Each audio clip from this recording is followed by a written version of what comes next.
Hit target.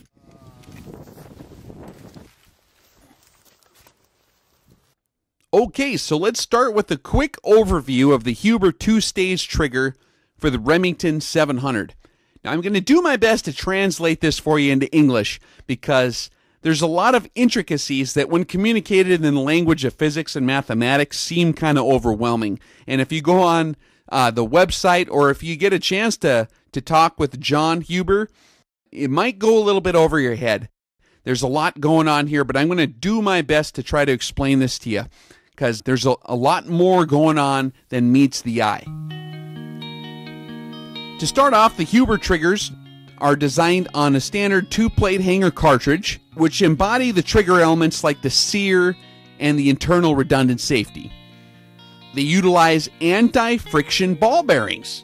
Now, that is something that most people think of when they think of the Huber concepts, is the ball bearings in there. And there's a lot more to it than that, but that is part of it. You have a hardened ball bearing surface, and that's going to contribute to the predictability of exactly when it's going to break, so that when you do all your math to get these things to operate the way you want, it's going to be very consistent and it'll last a long, long time without wearing down or changing on you. These things are designed to fully incorporate both physics and timing with tactile physiology.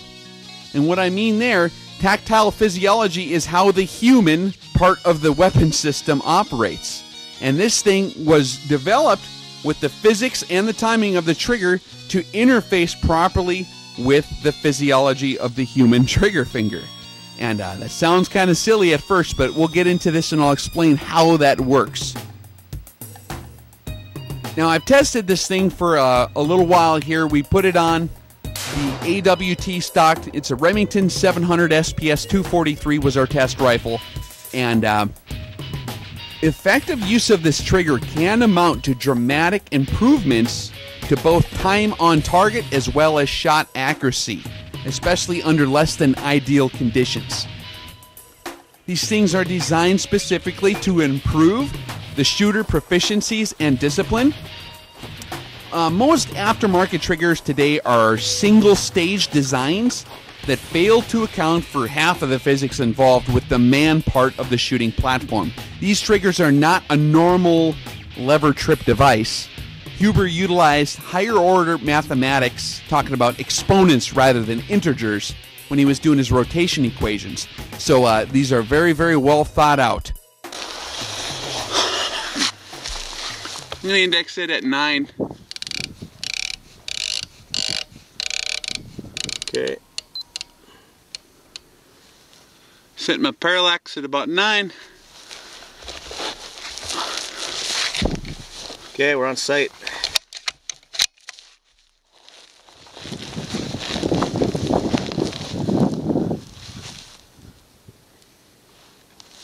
Be so kind as to Zeiss me, my friend. 10-4. Zeiss me. Okay, ready. All right, I'm sending it. Green light. Hit. Send one more. Green light. Hit. All right.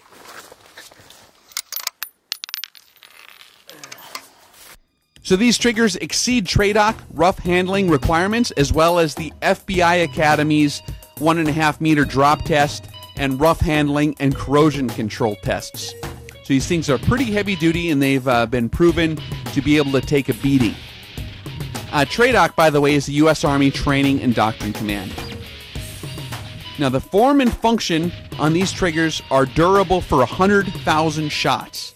That means that on the last shot of those 100,000, it's going to be the same cleanliness and smoothness that you experienced on that first shot. That's due to that ball bearing design. That's what contributes to the durability.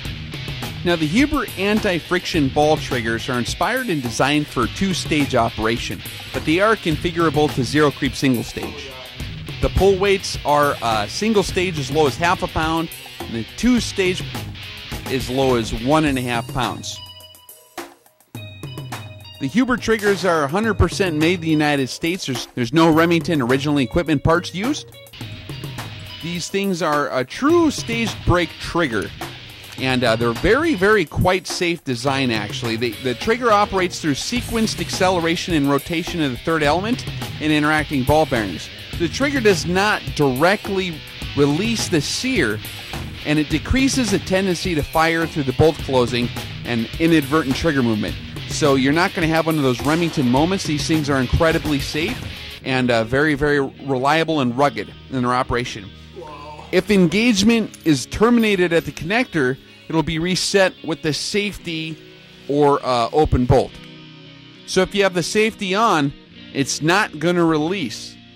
Now, the trigger pull weights are actually factory set on request when you order these. The geometry and adjustabilities are non-linear, and so it's not really meant as user adjustments. You should never really set it below the safety interactions anyways, but you're going to order it to the proper specs, and it's going to be sealed up, so you don't want to mess with it. You're not going to improve anything by doing so. And we'll explain more on the ratios after a little bit here. But the safety also has an internal safety latch for an active block of the sear and trigger connector. So these things, they exceed TRADOC, like we said before, rough handling requirements, and the FBI 1.5 meter drop test. Very, very safe triggers. Something that you're not going to find with your some of your match triggers that you're going to get. The Jewell, the Timneys are very, very nice triggers. But these Hubers have a greater level of safety, and they're incredibly rugged, and there's something that would probably be adequate for more serious applications. Now, I love my Jewell trigger in my surgeon rifle, for example, but it is kind of a match trigger. It's not something that I would personally feel as comfortable using in a serious situation, but this Huber design is incredibly rugged and incredibly safe, considering all the work that went into this, and is very, very well set up with double redundant safety mechanisms. Now, for some of you guys who may have looked at these things in the past and considered them as an option, you might have been a little hesitant due to the price tag on these. They do command a little bit more of a premium price, but we're going to explain why these things are vastly superior to some of your other options, okay? There's a lot going on here, and I'm going to communicate the differences between the standard marksmanship concepts and theory associated with normal triggers and the advantages that the Huber concepts triggers have over those.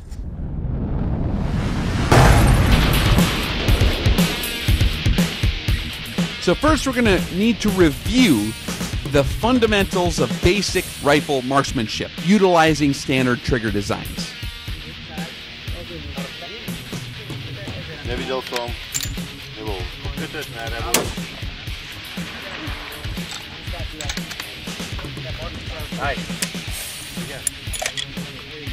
Now, if you remember your 4 fundamentals of basic rifle marksmanship, you're going to have, first off, your steady position. Then you're going to have to aim correctly. You're going to have to employ proper breath control in order to maintain a steady position and your point of aim. And then the last thing is going to be your trigger squeeze. And that's what we're going to concentrate on mostly here in our discussion.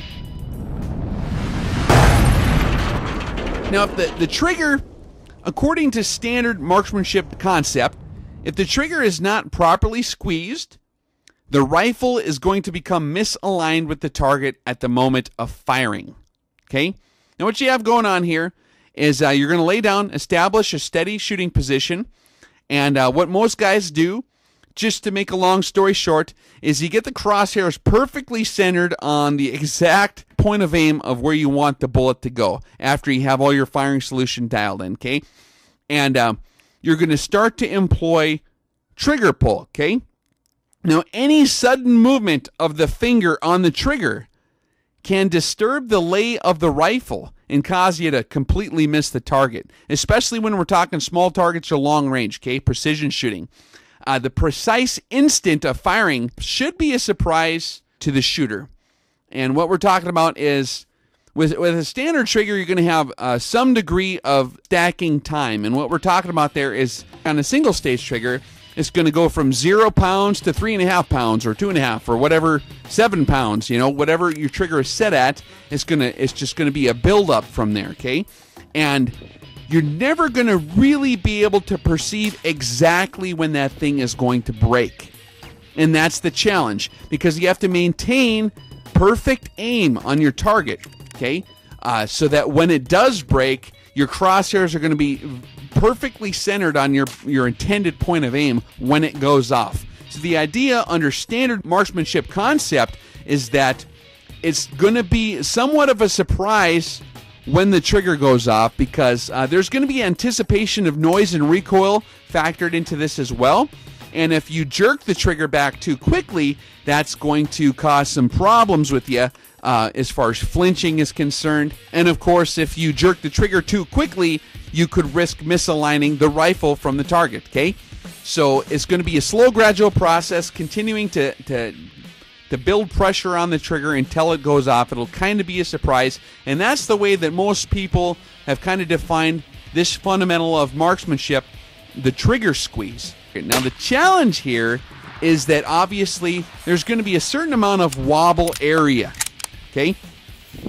Now, wobble area is the movement of your crosshairs or your front sight or whatever you're using around the aiming point when the rifle is in the steadiest position. So if you're in a real steady position, your wobble area is going to be kind of small. So if you're laying prone with a bipod deployed in a toe rest, like a sandbag or something, or a monopod, you're going to be pretty steady. Your wobble area will be minimized. However, if you're shooting offhand or from a less stable position, your wobble area is going to be severely increased. So unsupported is inferior to supported, obviously, right? So as you're wobbling with standard marksmanship on a standard profile trigger, it's going to be wobbling back and forth. You're not going to know exactly when that thing's going to go off. So you're going to start to squeeze as your crosshairs wiggles exactly perfect. You're going to continue to squeeze. You're going to halt your trigger pull for a second as the wobble area takes your crosshairs off the intended point of aim. And then as soon as it kind of gets back on the center, you're going to continue to pull a little more. And eventually, one of those times, you're going to get lucky, and it's going to go off. And hopefully, if your trigger is squeezed continuously and you didn't disturb the rifle in any way, when it goes off, it'll go off pretty close to your intended point of aim. And the problem there is that this does require a fair degree of discipline and experience to accomplish this and do it successfully. This is why rifle shooting does take a lot of practice, especially with a standard trigger design like this, because you never know when it goes off. It takes a lot to kind of get muscle memory, to get a general idea of how to pull to get the greatest success. Now with the Huber trigger, it's going to be a lot easier. So I'm going to go through some of the points of the Huber trigger system here and Huber concept and theory. Now, I've stressed in videos on my Sniper 101 series, particularly in the trigger selection videos, that a different trigger on your rifle will not mechanically improve the accuracy of the rifle in of itself. However, a decent trigger can severely improve the shooter's ability to make that rifle shoot the way you want it to. Remember that it's a shooter-rifle interface. It's you shooting the rifle. So if you can't do well with a particular trigger, then you're going to have to use something different. And that's where subjective perceptions and learned behaviors can compound inconsistencies in form when it comes to marksmanship. And that's why we need all the help we can get when we're talking about a trigger. Huber really redefined staged break triggers, and you can't really compare them to the traditional 1 or 2 stage triggers that you're going to find with Jewell, Timney, Jackson. They're very, very nice triggers indeed, but Huber's ball bearing triggers, where the form follows the function, they're very, very tactile. They're not simply mechanical. And a lot of thought went into human physiology when putting these things together. But let's look at his rendition of and critiques of standard marksmanship theory. Okay, according to Huber, he believes that there are broad misconceptions of shot management in timing, staging, and trigger break weights. The action of firing a rifle with accuracy requires the operator to apply pressure to the trigger over time and distance without influencing the alignment of the sight picture on target at the moment of the break, right? The way Huber sees it in the standard single stage design, as you start from 0 pounds and you work your way up to whatever that break weight is, you are stacking that time. You are basically going to feel all of those 3 pounds, and you're not going to be able to anticipate exactly when that's going to go off, which is advantageous in certain ways, because you still are going to want it to be a surprise just to mitigate recoil effects and flinching and stuff like that. However, there is too much lost time waiting for the crosshairs to be perfect and kind of fighting with the trigger.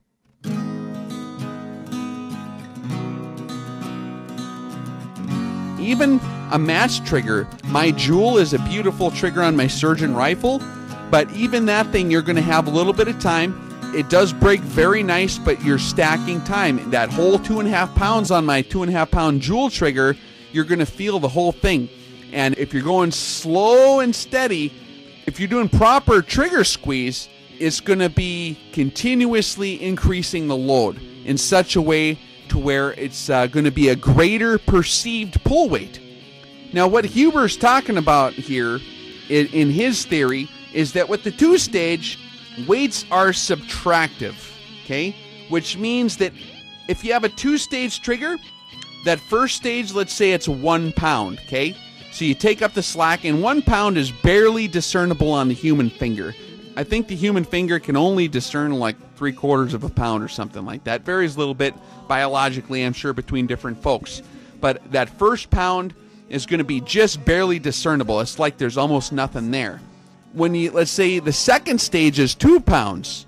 Now, what I mean by subtractive is that being that you've already taken up that slack, your brain is going to automatically kind of recalibrate, and you're going to start over. So you've taken up that first stage. If it's done properly, and this is where he's taken into a lot of the biology into effect in designing these triggers, your brain is going to actually recalibrate your finger, and now you're starting over. So that 2 pound second stage really becomes 1 pound because you've already got 1 pound done, brain recalibrated because it was done properly, and now you're sitting on a 1 pound effective trigger pull, which still has a total 3 pound pull if you were to stack that weight.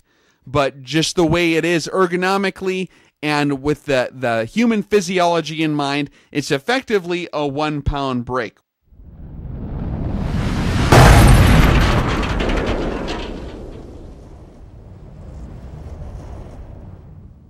So that's what we're talking about when we say weights are subtractive with staged break triggers. Now you may notice here that when I am pulling the trigger to take the slack out of the first stage, it stops abruptly where that wall is. Now a lot of folks ask the question, do these 2-stage triggers have a lot of creep? Because it appears that way on the video. You can see the trigger is moving some distance before it goes off. However, that entire distance that you're seeing the movement on when I'm kind of playing with the first stage is just taking the slack out until you get to that clean break wall. So there's almost nothing there on that first stage, and the point of that is just to marry your finger to the second stage. A lot of guys think of that as being excessive creep. However, I would not define creep in that way. Trigger creep, in my view, is when you start to pull the trigger in the final stage and you are anticipating the shot to go off. In that kind of tense period there with a lot of drama is what I would define as creep, when you're kind of waiting for it to trip.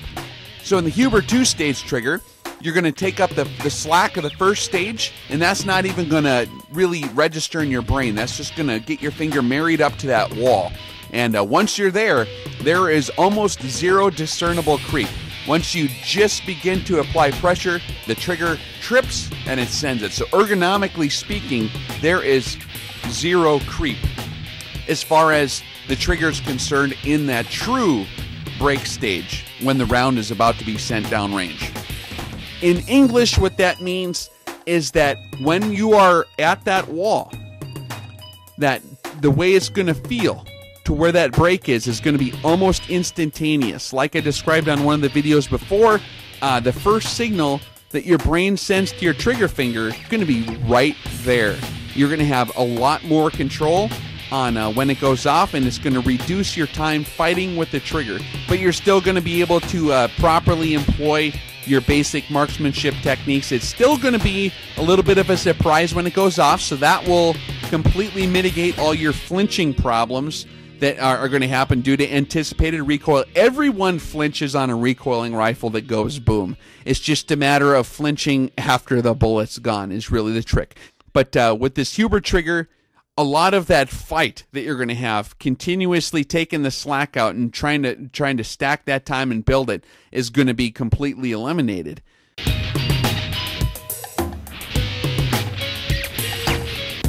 And the third major thing with the Huber concept with the staged break triggers is that the weights are staged at 30% to 50% ratio for nominal tactile sensation and differentiation, which means that it's mathematically worked out the way these triggers pull in a certain ratio to where your first stage and your second stage are separated properly to where your brain does recalibrate, and you'll get the maximum sensation of differentiation between the two stages. And what that means is that that first stage is there's gonna be a definite line. You're gonna feel that wall to where you take the slack out of the first stage.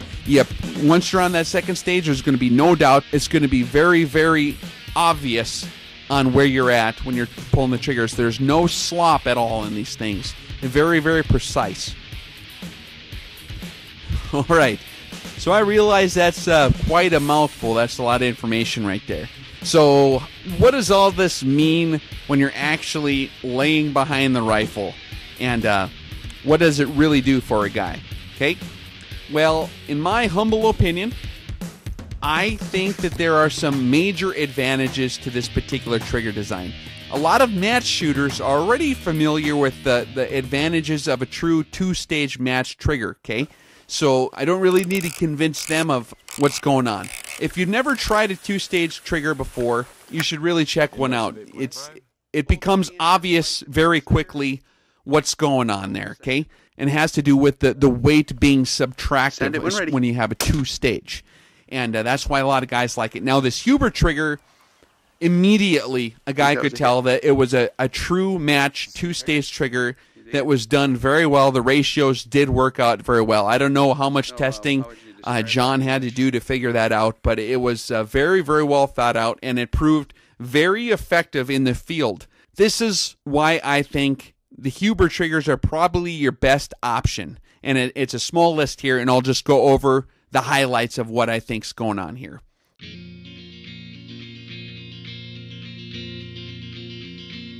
Timing is everything when you're talking about this sport, okay? Even a fraction of a second separates winners from losers, especially when you're talking about real-world scenarios.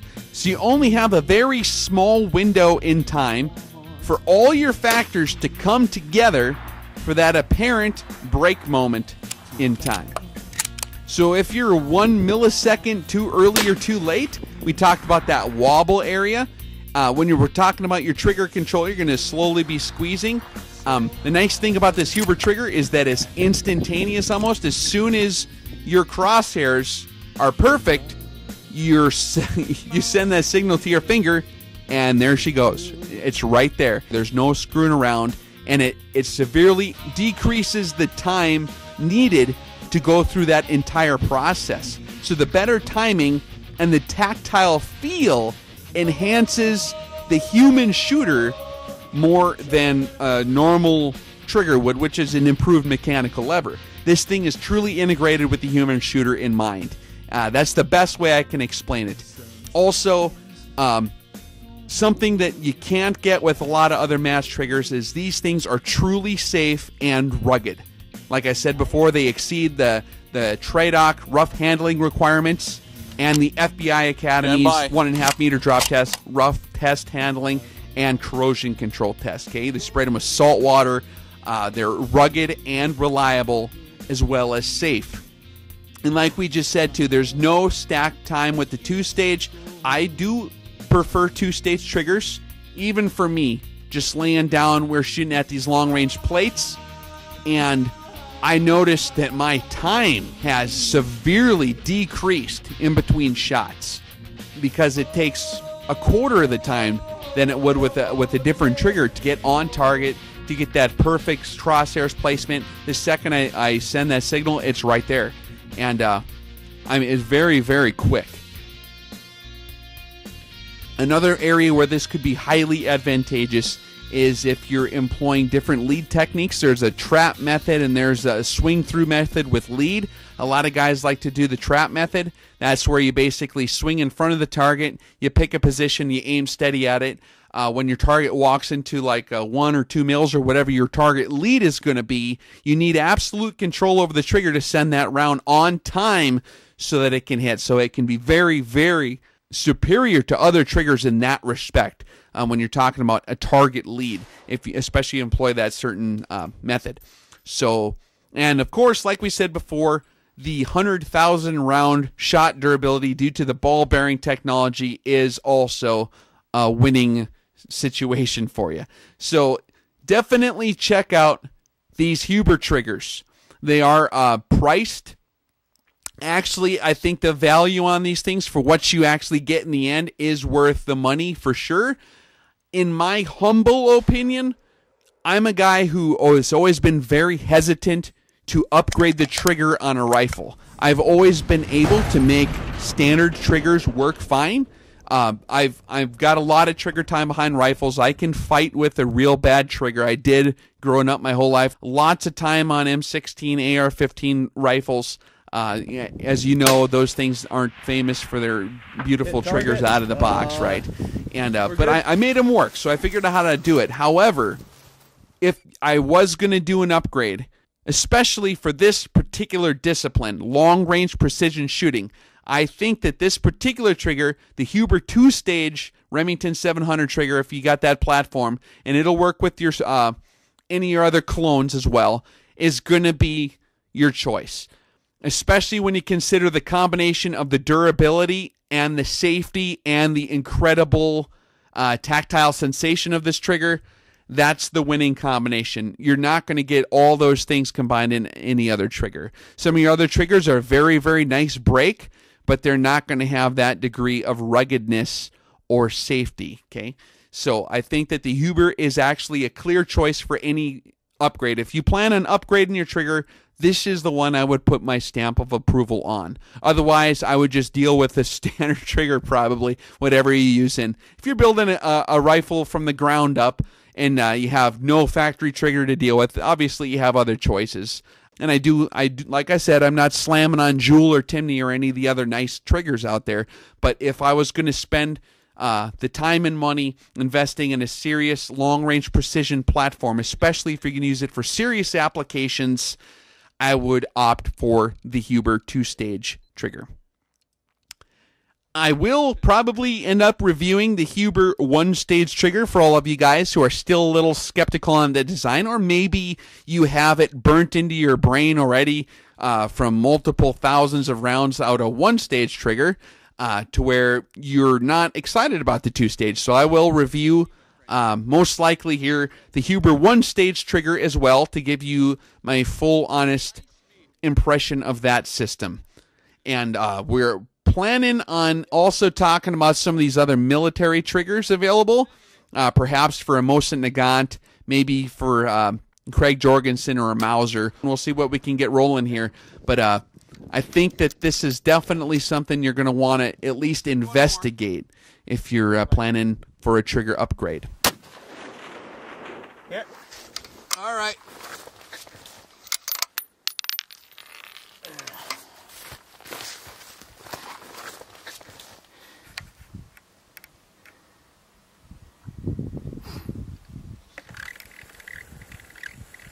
Yeah, must have got hung up on that rod. It's not falling all the way over, huh? Yeah. He's staggering. You gotta try this trigger, dude. Which trigger is that now? This is that Huber trigger.